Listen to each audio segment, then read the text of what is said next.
Middlesex close in on an important LV County Championship victory that will just about keep the race for the title alive on the penultimate day of their match at the Emirates Durham International Cricket Ground, a day when Neil Dexter produced something rather special with the bat.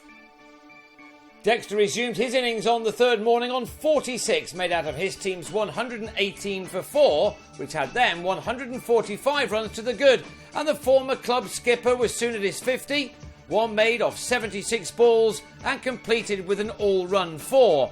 It had been a fine effort from the 31-year-old, who's faced some tough times in recent years.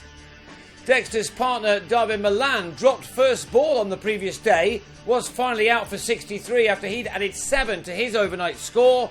Graham Onions winning a decision for caught behind for his 9th wicket of the match. Dexter decided to push on after that loss and played some wonderful cricket shots as he took advantage of some sunny conditions that have been missing in this part of the world over the last couple of days.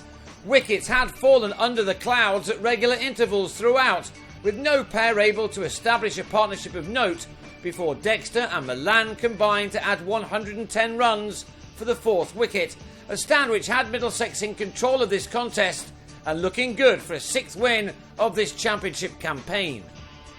Dexter needed only 55 balls to get from a half century to a full one, his 16th boundary taking him to what was the 13th first-class 100 of the former Kent man's career. Given the circumstances of this match, he can hardly have produced many better ones than this, one which had now put his side well ahead of their hosts. He celebrated by belting Ryan Pringle down the ground for a 6, which had Middlesex 239 runs ahead, when Dexter was at last dismissed for 112, courtesy of a thin edge off Pringle. John Simpson was then LBW to Borthwick next delivery, the first of his spell. Borthwick also had Ollie Rayner leg before on the sweep for a duck.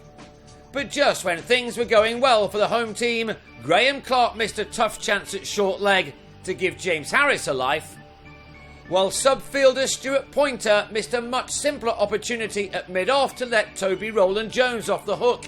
The reaction of the bowler and fielders tells you that they could hardly believe what had just happened.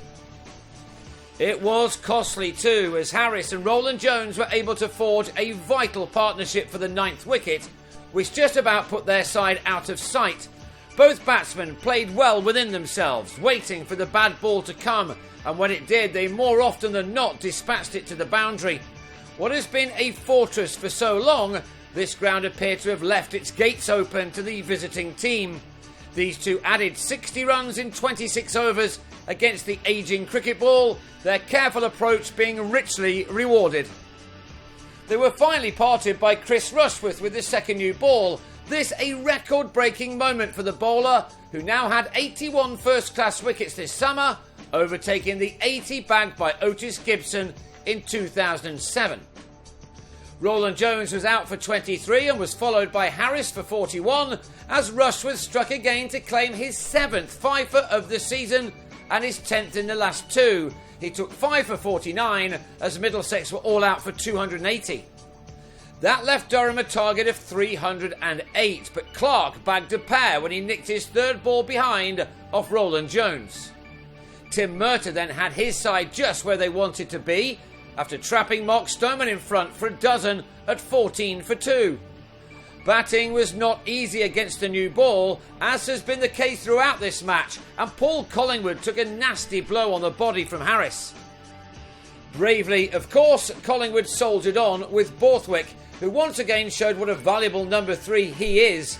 This was the only game on Sunday not to be interrupted by the weather, and these two players knew that they had to delve deep against a well-disciplined and very skilled Middlesex attack if they were going to have any chance of chasing down what had already become a very tough target. Borthwick and Collingwood saw out 13 overs in adding 44 runs together, only for the Durham captain to become a second LBW victim, this time Harris being the successful bowler. Michael Richardson was also struck on the pads in front of his stumps to go for a runner ball 13, Murtagh being rewarded for an excellent spell in tandem with Harris. That wicket left the home team in trouble on 85 for 4, but Borthwick was still there and looking good too. this being one of the 6 boundaries he struck in his 95-ball 50, his 8th of another good championship summer for the left-hander. He needed someone to match him though, and that was not to be Gordon Mutchell on this occasion, as he was another to fall leg before after Roland Jones was reintroduced into the attack towards the end of the day. Borthwick and Pringle then blocked out the remaining half an hour, but Durham still have it all to do on the last day. With Borthwick still there on 68, they will go again on 134 for 5, still needing a further 174 runs to win.